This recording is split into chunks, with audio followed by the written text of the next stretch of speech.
আল্লাহর রং পড়ে গেল, শোকের ছায়া নেমে গেল। প্রিয় নবীজির একটা উট ছিল, এই বাহনের নাম ছিল কাসওয়া। এই কাসওয়া উট একাধারে 3 দিন পর্যন্ত খাওয়া দাওয়া বন্ধ করে দিল। আহা, কাসওয়াকে মানুষ পানি খাওয়াইতে যায়, কাসওয়া পানি খায় না। নবী নাই, নবী নাই। এই কাসওয়াকে খাবার খায় না। ভাই খালি আমারই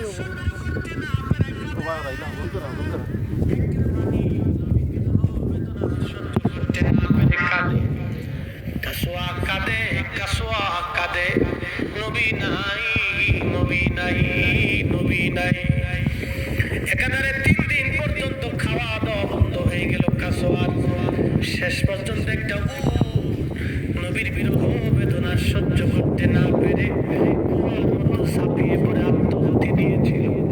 আহা, একটা প্রাণী নবীকে এইভাবে ভালোবেসে জান্নাত কিনে নিয়ে গেছে।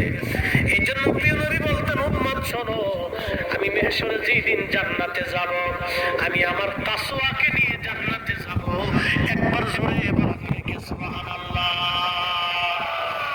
আরে নবীর কারণে একটা উট জান্নাতি হয়, জান্নাতি, জান্নাতি। নবীর কারণে উট জান্নাতি হয়, একটা প্রাণী জান্নাতে যায়।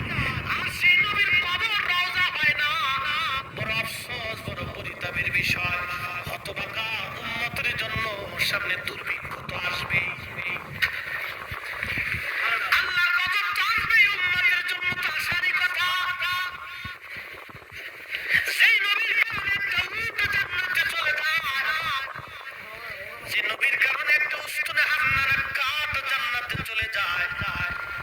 আরে যে নবীর কারণে একটা কাঠ জান্নাতে চলে যায়, সেই নবীর কারণে উম্মতের কবর রওজা হয়ে যায়। সেই নবীর কবর বলে রওজা হয় না। বড় পরিতাপের বিষয়, হাদিসে বলে খুঁজে পায় না।